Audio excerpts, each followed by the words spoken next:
Welcome to livejs. Please step forward all the way to the front. Step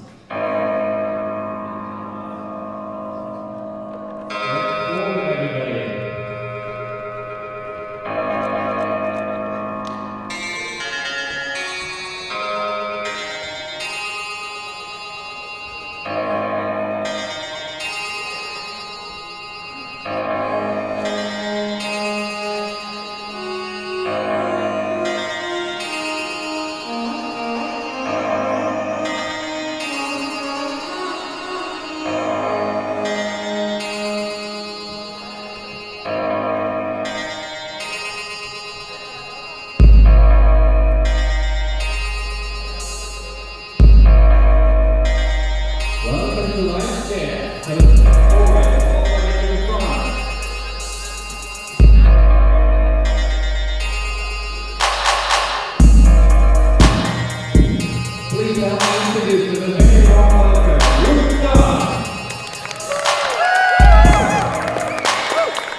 Yeah.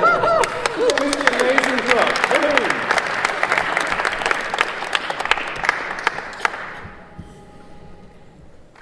Hello. Hello, JSConf.asia. We are livejs. This is Martin. Martin is on the lights. This is Matt. Matt is on the music buttons. And I am Ruth, and I have the projector. Everything that you just saw, everything that we're doing here tonight is done with JavaScript. So, so before we start actually giving you a show, we thought what we'd do is just take you through, very briefly, every single aspect of what you just saw. So, grab your you can go to the outside, get some water, it's fine. Relax and enjoy the show. And I'm supposed to be starting. My foot's on the screen. Yeah, sweet. It's going to be fun. Right, so yeah, as you may have gathered, I make music and I use computers to do that. However, this is getting high. I haven't even drunk anything yet. Anyway. Okay, alright, sorry. We're good, okay, right. So, I got sick of making music with computers, and I decided to make software to make music with computers. And I did it with JavaScript, because JavaScript is the thing I know. But I know what you're thinking. Today I'm going to show you a super simple turkey recipe that gives you the most perfect delicious good every time. We'll start by cutting out the giblets. But we'll keep the neck, we'll be using that. Now for the supper. We'll need 1 cup of celery, 1 cup of carrots, an axe, and a dog.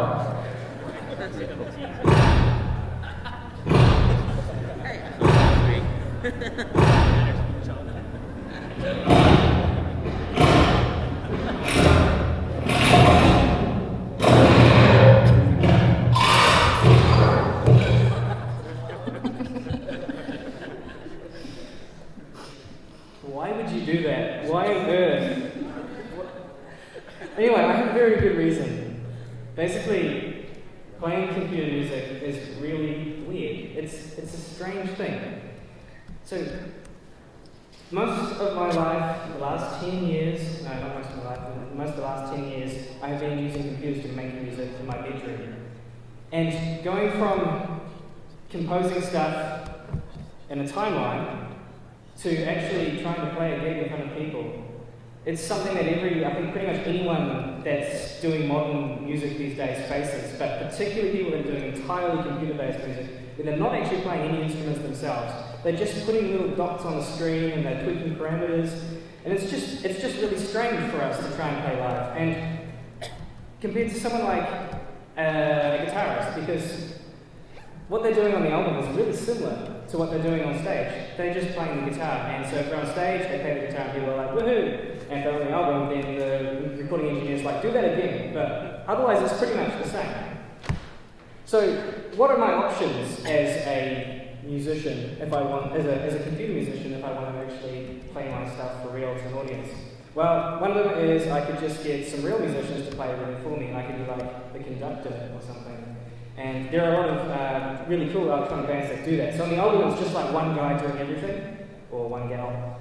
But in the stage, they start getting some guy on the drums, and someone else on the guitar, and someone on the synths, and someone on the crazy stuff.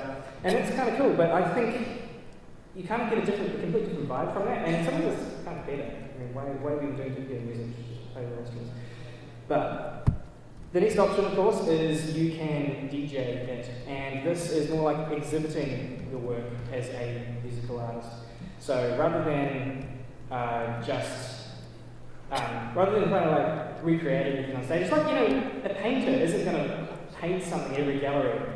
They painted this thing in their beautiful little mansion somewhere up a hill, and then they shifted all the stuff into a beautiful space that you can come and view their painting. And so I think DJs are kind of doing that. And this is my favorite example.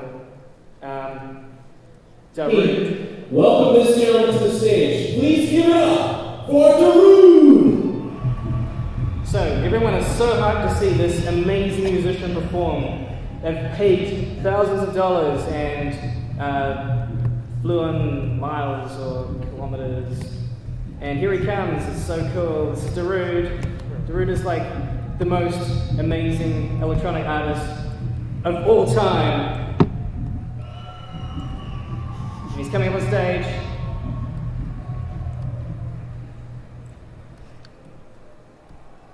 And what does he do? Are you ready for it? He pushes play, and the rest of this is just him going high. And lots of light show. So Martin has a really useful role for Darude.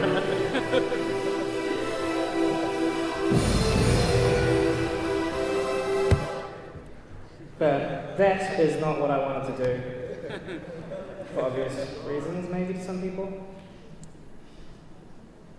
So, really I was only looking for one other option, which is I actually have to play everything myself. And I have, I'm not really going to show you the music that I used to make, because it's completely changed since I started trying to play everything myself. But, if you want to find out about that story, you should look at my talk I gave last year at JSConf. Was anyone here at last JSConf? Yeah, cool, some people. Yeah, you should look it up because I'm going to explain what I'm actually doing. So what I'm going to do now is I'm actually just going to show you what my JavaScript software does. So, oops, I didn't get my web camera working. Are we able to? Oh, you have. Yeah. Can you get closer with my hands? Sweet. So, I can just play sounds. So I've got a bunch of different instruments.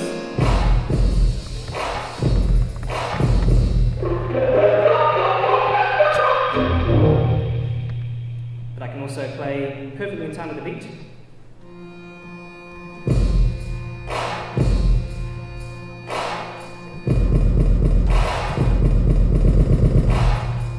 And then I can loop whatever I've just done.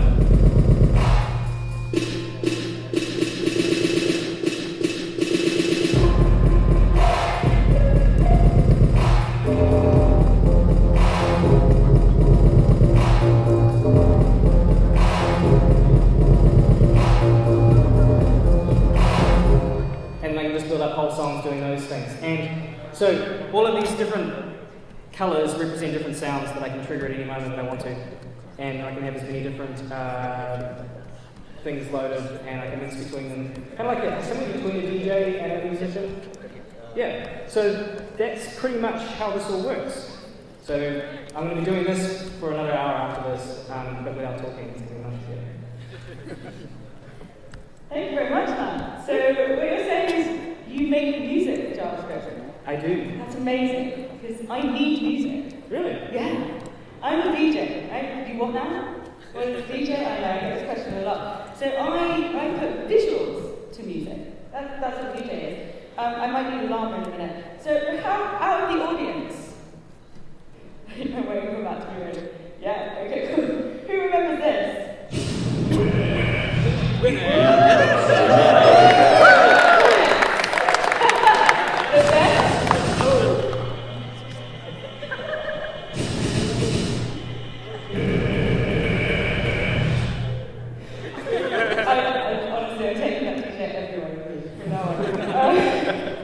Best MP3 player of all time, right? For those of you who don't know, it's a really, really light MP3 player where we actually kept MP3s on hard drives. But this wasn't the best thing about Winamp, this lovely piece of software. No. The best thing about Winamp was this, the visualization engine. Remember that? So this was actually part of the software. So you can fire this up and it will show you visualizations of when in time with the music. This is probably the biggest influence of any DJ of my generation. We used to sit there in our teenage years and just watch it. We're like, oh, what if we could make this? Funnily enough, we can in the browser. Okay? So the first thing we need to create visuals in browser is to analyze the sound. So we can do that with the Web Audio API. It has an analyzer mode. That's really cool. So this is just a quick example of what we can do. This is mostly sort of analyzing my voice now. It's a little bit of latency because I'm running it within the slides. So we just grab the analyze node from the Web Audio API, and all we get back is an array of frequency velocities. Right? So frequencies, that's low sounds to high sounds, and all it's doing is telling us what volume those frequencies are at any given time. So we can take that data, it's just numbers, we can just take that data and do whatever we want with it. And we can do that within the browser, so we can use a whole bunch of sort of browser features. So we can do stuff on the DOM, we can do stuff on Canvas, we can do stuff with WebGL, we can do whatever we want. We can use new features. So one of the visuals we saw at the beginning uses CSS blends and filters, which is nice. These lovely speakers here, you saw some of them earlier. That's all blend modes. That was fun building that. It's a little bit funky now, it was fun building it. Other things like custom properties. Right? So this is a fun one. This is JavaScript all up in your CSS. So what you can do is you can take one of the frequency values, pass it into a custom property, which is basically a CSS variable, and pass it back into your CSS. Right? So we can do that here using the get byte frequency data. So our frequency data here is our frequency data array. And then we're just doing document.element.style set property. And then the level there, that's my CSS variable. And I'm just passing that data back into my CSS. So I can change anything in the browser, CSS-wise, with that frequency data. So not only can I do it with my JavaScript, I can do it with my CSS as well. That's fun. So it's pretty easy to make visuals. I'm sure we can all code, right? If you want to see more of my visuals, I'm doing code if you go on CodePen and look me up, you'll see a whole bunch of experiments that I've been doing. I've been trying to do them in different ways as well, whether that's normal DOM elements like looping over sort of I elements and changing sizes, which is the spectrum we saw earlier, or trying new things out, like using d3.js. It's a really, really nice library to use for taking the data and manipulating it and doing things with it. But how do we control it? We're the MIDI API, right? It's one of my favourite things to talk about. You say MIDI to somebody and everybody just assumes it's bleeping electronic music. I'm going to break your brains. It is not even sound. MIDI is a data protocol. It came about in the 80s and a bunch of industry experts and music manufacturers got together. And they said, we've got all these amazing electronic instruments these days and they've got no way to talk to each other. And they went, let's make a protocol. So they did. We are all running MIDI controllers here, all three of us. Only one of them is being used to make sounds. We're all, like he's using one to control lights with, which is pretty brilliant. This is a MIDI-enabled instrument, so this has onboard audio. Right? We've pretty much seen one of these. This is the keyboard, you play it, you play sounds. It also sends MIDI data. So you can plug this into your computer and it'll send MIDI data. This is a controller. This is what we're using. So it does the same thing, it sends MIDI data, but it doesn't have any onboard audio. So you can just plug it into your laptop, you run the web MIDI API, you're basically getting numbers. So this is my MIDI controller. I've got a little one, they've got big ones. This is my handbag MIDI controller. And if you get the camera over here so you can see what I'm doing, can I point it that way? What should happen, let's see this happens, is when I crossfade, using the bottom slider here, it will fade from one visual into the other visual. There's a tiny bit of latency. But yeah, we're going from the lovely opening for JSConf.asia into the speakers and back again. And all I'm doing is just picking up on the numbers and making sure that happens. And we can go back again. There we go. Thank you. So MIDI is a great data protocol, and it actually influenced other things, like a lighting protocol, which is DMX, which I believe Martin is using. I am, actually. So, just a bit of background information. So there's this protocol called DMX, which is basically used by any sort of professional lighting equipment. But if you have a look at how these lights are normally operated, they're huge custom-made computers that are terribly expensive. I couldn't afford one. So I looked like I can build something like that myself. So this is one of the two media interfaces, not media, DMX interfaces that I'm using to control all the lights here in this venue. How DMX works is pretty simple. So DMX has 512 channels, hence the name DMX 512. And each of these channels is basically just a 1-byte number. In DMX, there's always only one sender, and all the other devices are receivers.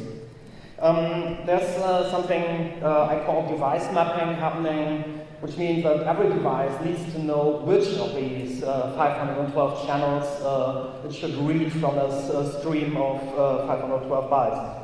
So I define a start address for each device, which is the first address it will read, and then the menu says, for instance, a device will read like 4 channels for different functions.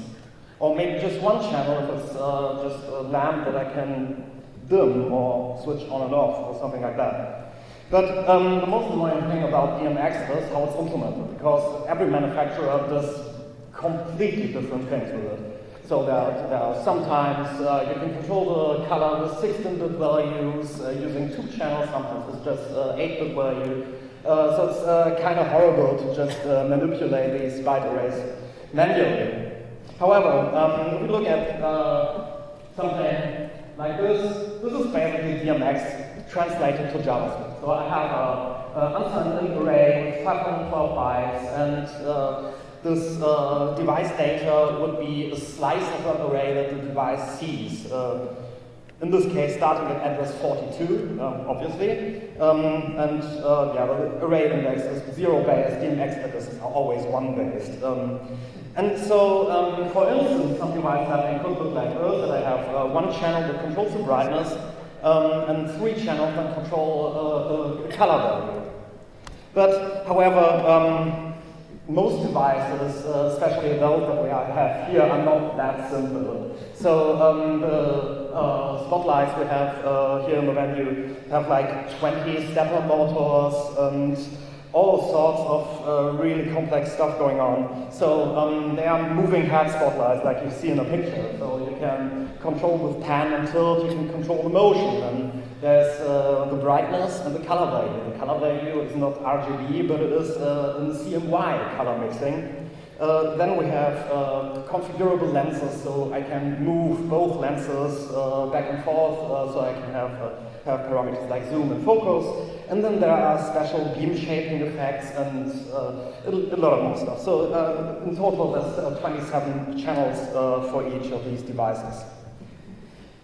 In order to manage that, I wrote this library called 512, and I did that for last year's JSConf.asia, where it was first presented, which is basically just a really neat abstraction library for this DMX 512 protocol.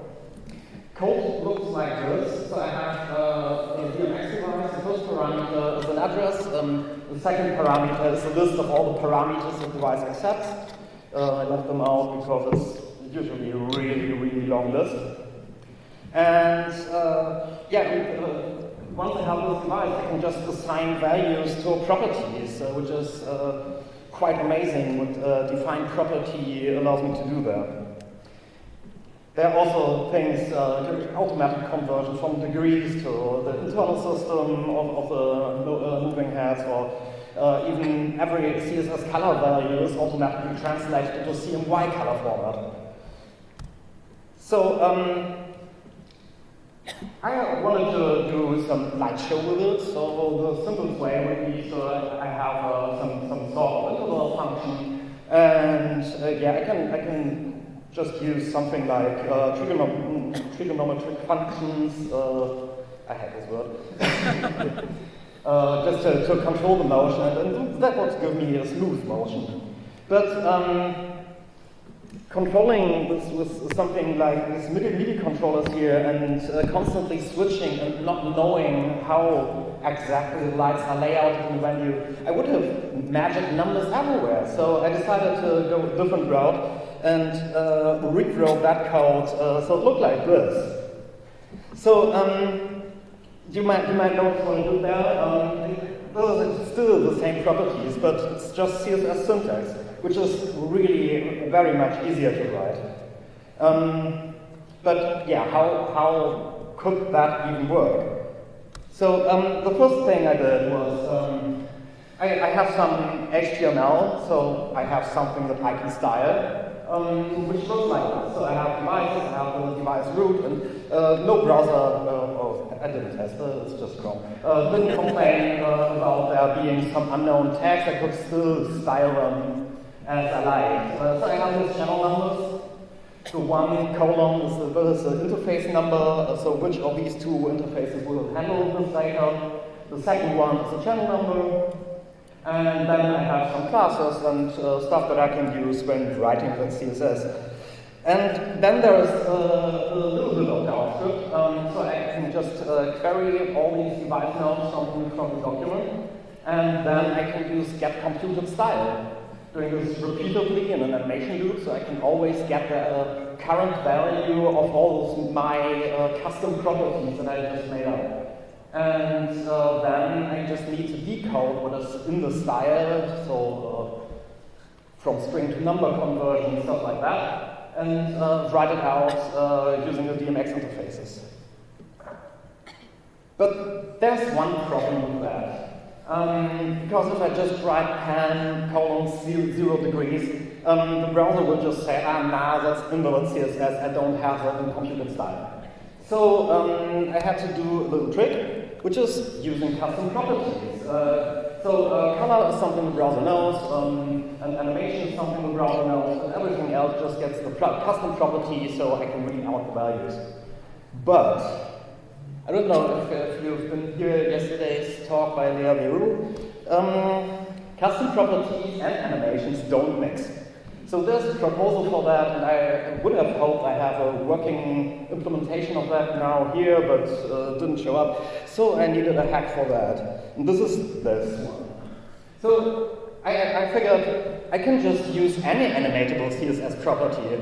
And just instead of writing pan, I can write left instead of writing tilt. I write right, and instead of brightness, I could write top, or all these margins, or all this border radius, and any animatable CSS property would work for this. So I have a huge repository of properties that I could animate instead of my own custom properties. So the hack is this.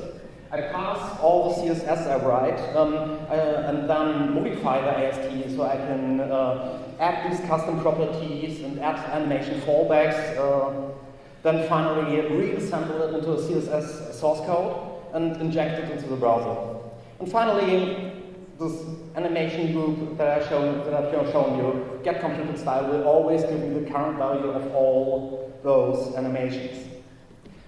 And to prove this is the code that has been running all the time.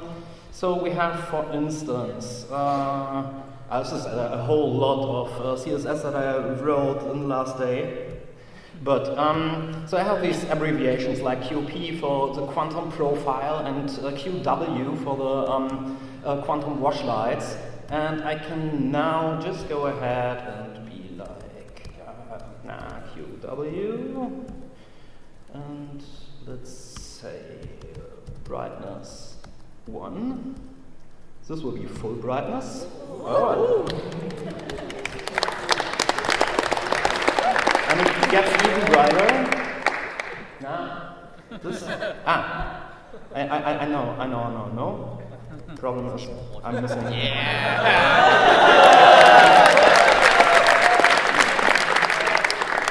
Yeah, it's being overridden. And here I can also show you that this is actually happening right in my browser. So here's this device root, and I can now just look at this here, and so which one? Stage floor is interesting. Let's look at this one. So, come up. And here you see all this generated style. So I have this color white here, which is now overridden somewhere here, and I believe I should. Oh, those aren't on. Okay. So I can also just go ahead and write directly into my DevTools additional CSS for all these devices. Anyway. Just try brightness infinity. So this was a reload, and now it's stuck here. Anyway, okay, this is better. That's great. Yeah, I guess that's true.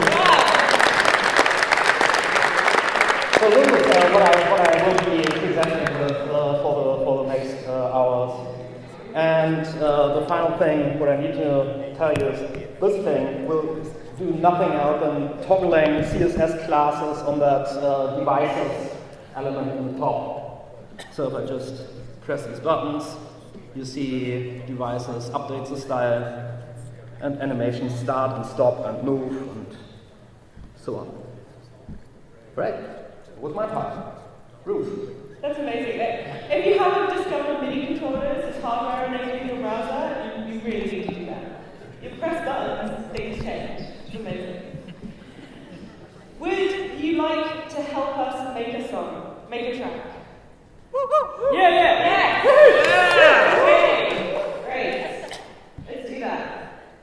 Alright, so I have an audio recorder here in my hand, and you guys have voices, and you have feet, and you have hands, and you can whack all those things together and we'll see what happens. Not each other though, okay? Let's adjust the level here. Can I just get everyone to yell out JavaScript on the count of 3? 1, 2, 3. JavaScript! Yeah, I think it worked.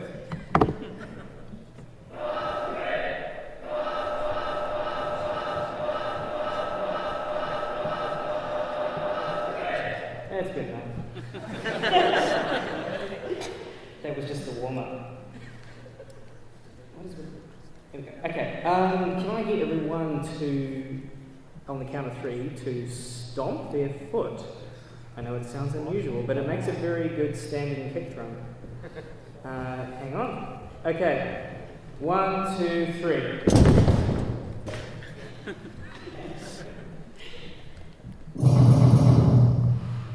Nice. It's alright.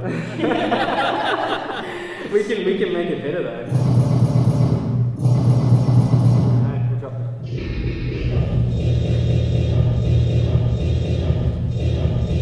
It's alright. Okay, can I get everyone to, on the count of 3, to clap? 1, 2, 3.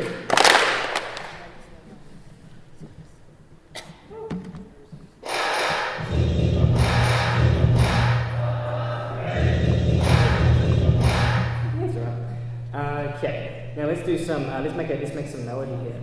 Anyone got a beautiful singing voice, or just a voice is good enough. Voices. So I'm creating a new chunk which I'm going to drop on my launch pad.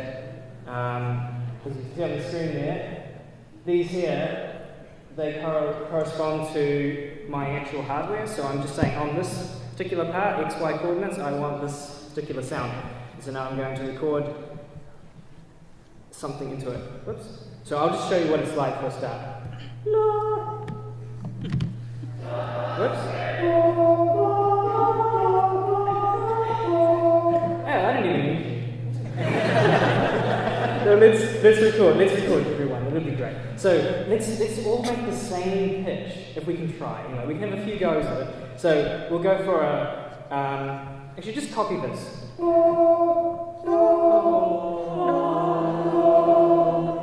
Okay, you ready?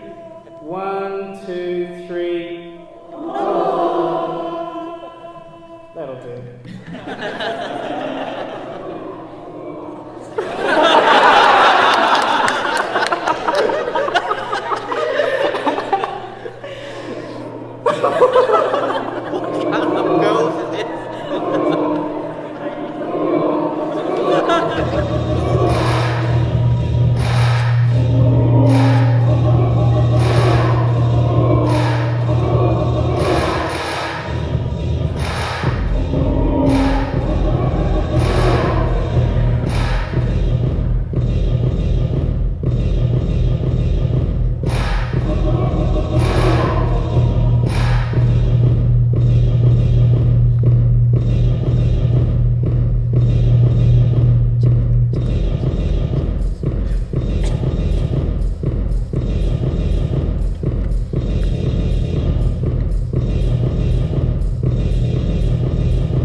Get a huge round of applause for Ruth, Martin, and Matt. And with that, we will set up a little bar here in the back now. Please, can you raise the curtain? There is no bar! So you can use your breakfast to get yourself some drinks and cocktails. We have a few cocktails, if you remember them from last year as well. Which are kind of like punny, interesting cocktails that you may enjoy to stick around a bit. So the moment they're done, you can all clap about, take a few maybe from the right side, and you can get yourself beers and wines and cocktails and just have a great time while these three amazing people will entertain you with lights, with video, and with audio.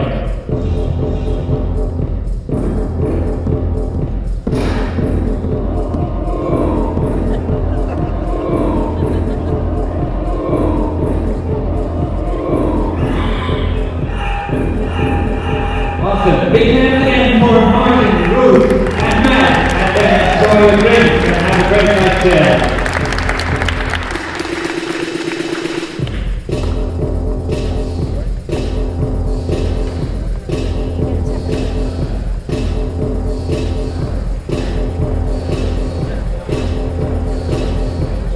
Come on, you should come here. The moment work is ready, or our minutes, some might remember from last year. You can enjoy the drinks.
I'm going Star Trek. You're doing Star Trek? Yeah. I love that you give me a heads up about it.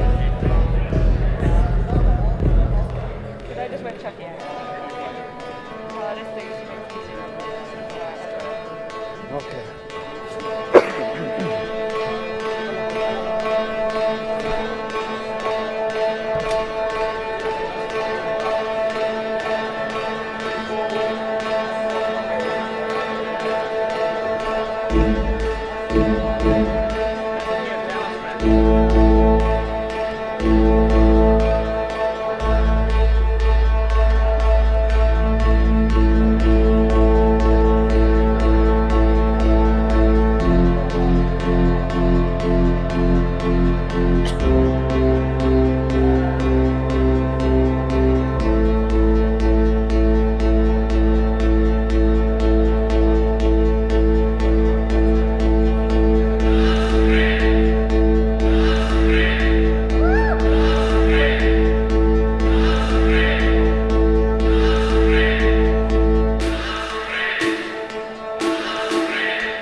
Sleeping Beauty.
So I saw that you have a hazer element. Is there a fog machine here? Yep. That one.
drop is soon. I'm waiting for a drop all night. Not the drop, it wait for a walk. I believe that is in 10 minutes. Could you put a dunk on that, please? I found it. Do you have a drop, please? Yes. Here it comes. We're not paying you for constant setup. I need some payoff. It's just build with this guy. This amazing bug that broke everything just now. So. Oh really? Yeah. I'll stop giving you a hard time. It's good. I'm really enjoying it as stock.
Oh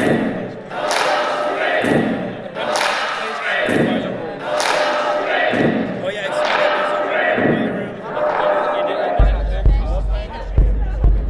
Are you sure you're not thinking in Berlin?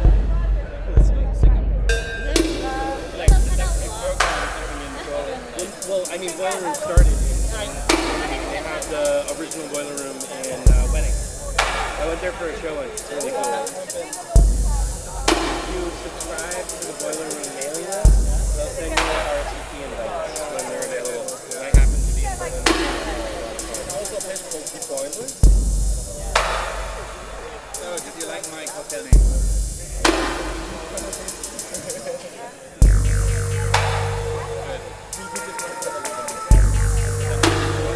Yeah! Woo!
Literally just moments of technically. I know. Yeah, I am. He is a professional.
shooting, says the sparkle. I'm a cage, says the bagpipe.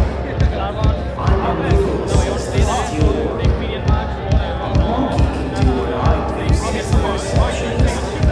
I'm an object, says the high fashion. From the upper crust, white collar to the lowest plain,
happening automatically because of what he's doing.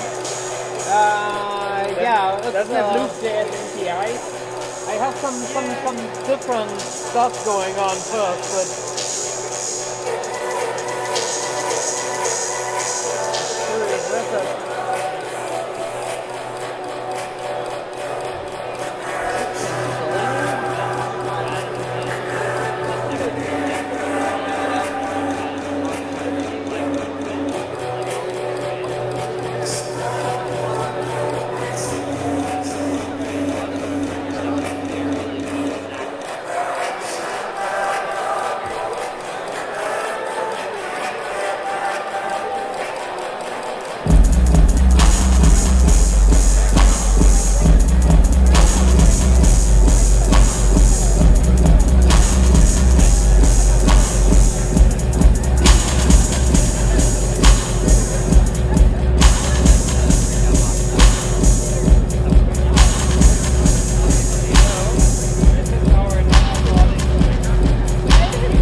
obviously the DOM, and there's some code running.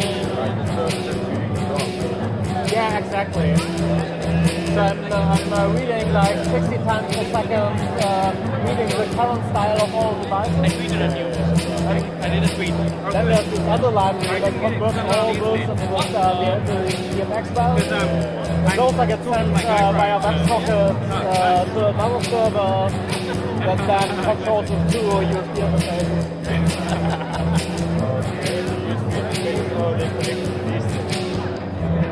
So basically an Arduino with some custom electronics. And this is the actual venue DMX stuff. So cable 1 goes up there, device 1, and cable 2 is up there.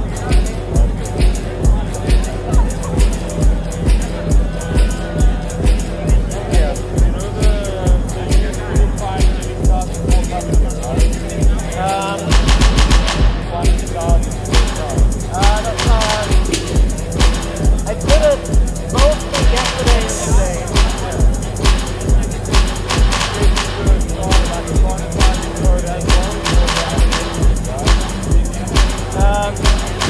Yes, what's happening? I don't know. I don't even know which episode.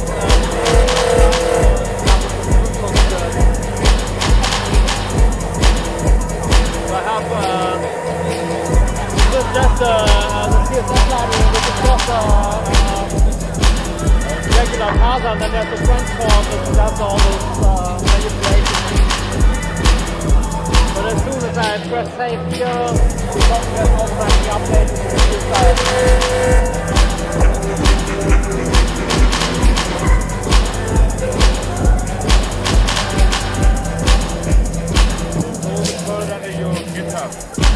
Not everything. I rewrote most of that CSS handling in the last 2 weeks and didn't have time to clean it up, so that's what got unpublished. I have a question. Yeah.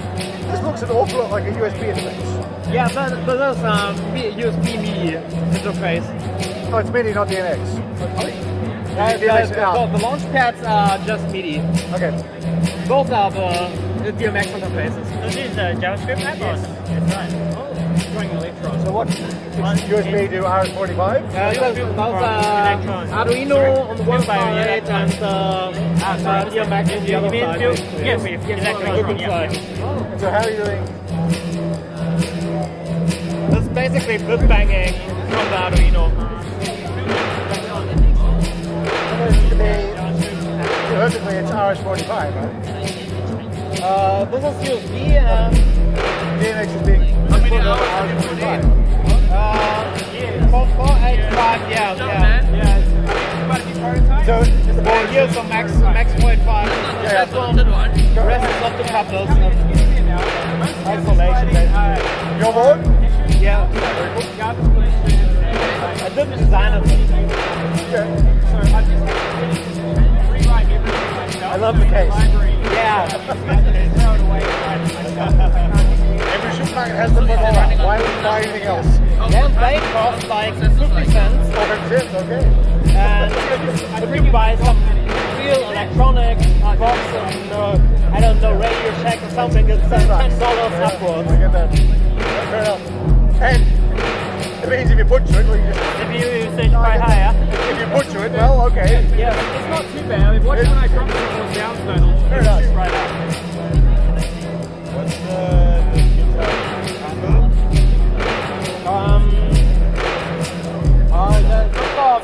if you just look for 512, it's the fifth hit or something like that. But 512 DMX, I just closed the song thing, so now I'm adding more sounds.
The advantage is that Ableton just doesn't quite give you the right control in the right places. Okay. So for me, I wanted to be able to really get in there and edit every detail. Once you have another action. That's the beauty of Ableton. You can't actually even if I define several where you start channel, so you just don't have that much. Only one will that's predictable, always the same. So you just way too right into one way.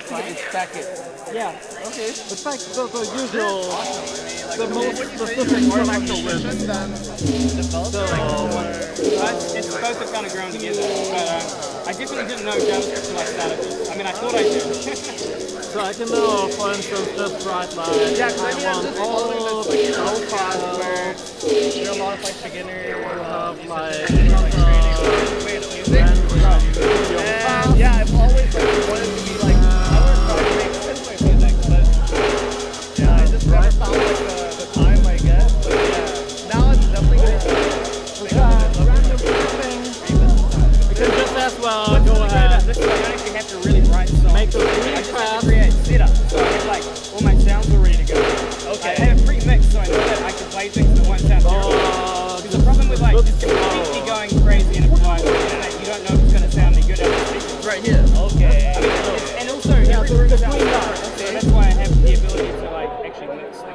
here, these buttons control the color presets.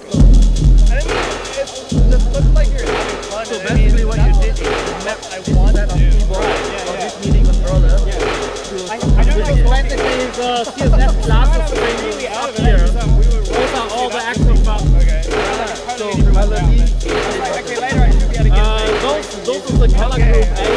So color A1, A2, A3, A4. This is the only one I had time to program actually. So here, this up here is animation speed for both devices, but just all of them just point straight downward. Oh, that's interesting. So I can now activate the class and access the CSS animation. There's two parameters can so they move around. And this one is the speed, so I can have them move real slow. So also animation duration variation, like now it's 50 seconds, now it's 40 seconds. Which is all controlled by this kind of things. Yeah, this is the animation, this is all of it. I see. Are you guys planning to do any API integration between the music and the light? We did plan to do that, but was just too much work. So have somebody else do it. Use the bass and there's an API for it. It'll be so interesting that only one man do the job. So it's possible to make a preview over the browser, right? A preview of the light, how you behave. Yeah, that's actually that is the next project I'm after. That I have light pre-visualization made with 3 layers. Only thing I need to know is where the devices are and what kind of device set up. Okay. And then, okay, the 3D programming of light beams is really complicated, but I think I can get there. But it's a bit hard because I think different locations you have to change the environment in the also, right? Yeah, it would be no problem actually for some simulated environment to just read this DMX parameter. So I wouldn't need to change anything, just add a canvas and render. Yeah, sure.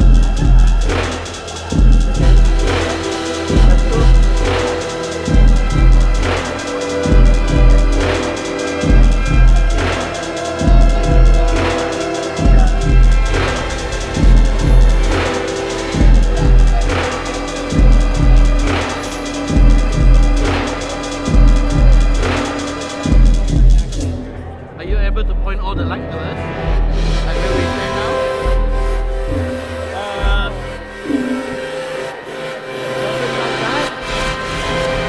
Oh, alright.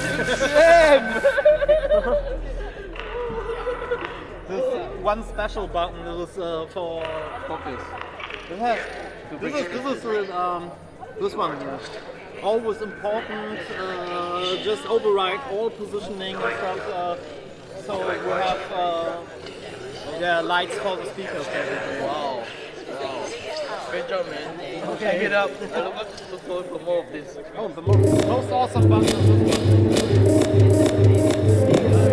Swap machine over there. Yeah, it takes some time to get started.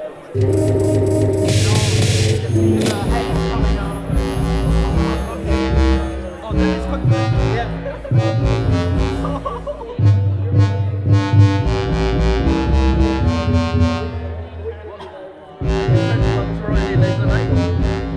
This is the only type of light you cannot control with DMX. There's a different protocol, but we're working with that. There are a few guys who play the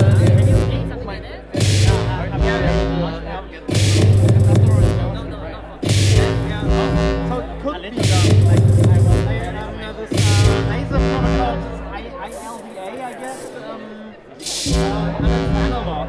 So basically, if I recall correctly, about 9 to 5 volts. Control signals directly control the mirrors. Think about that. And you can generate these signals with your sound. So that's how you get better than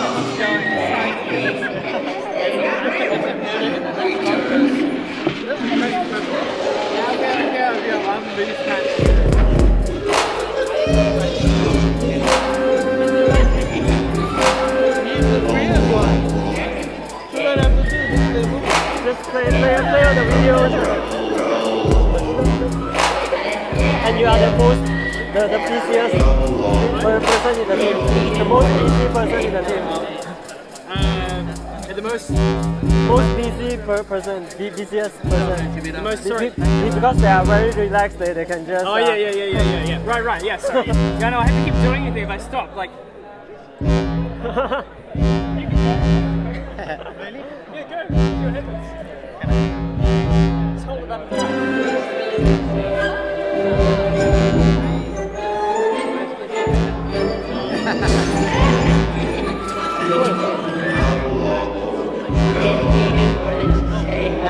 This is the perfect time to learn how to use loop drop. Yes, it is. For the master. Okay. I'll get you an Okay, easy so one. this is the base, right? Well, it is at the moment, yes. So the thing is, that you have multiple modes of operation. If you just have that selected, you can push anything however you want. Okay, alright, let's go. We got Marvel on the beats! Woo!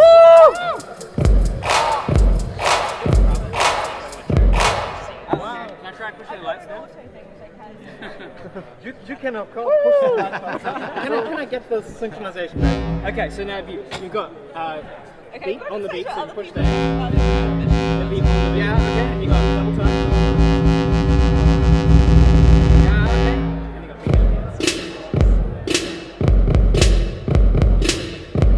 And that button there loops. What is for? So that loops the last however many Okay. bars you've got selected. So you can see how many bars are selected because this ticks down and takes that long to get here. But if I select more, less bars, it'll tick down quicker. That's how much. Okay, let me illustrate. So if I push loop now, oops, it's broken. What? See, it was really short, but if I change it, now if I play something a little bit longer,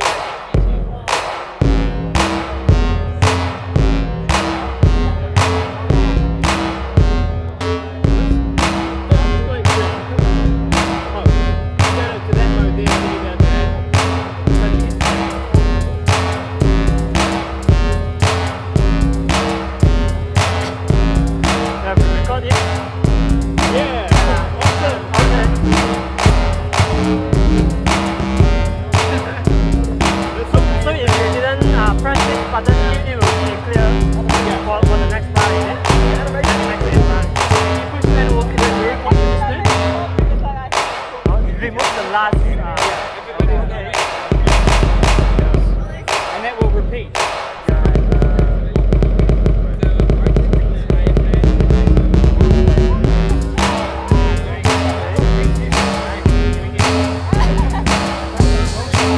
So while these are undo and redo buttons, I actually use them more as part of the performance. So there's nothing on here that I don't use. It's all part of the stuff. So I'm just like transforming loops over time, really, with stuff. Code. But mostly no code because I wrote all the code before, so I don't have to touch any software. Yeah, just map everything. Yeah, exactly. So all I need to touch the computer for. Oh yeah. It's become loop drop lessons now, so.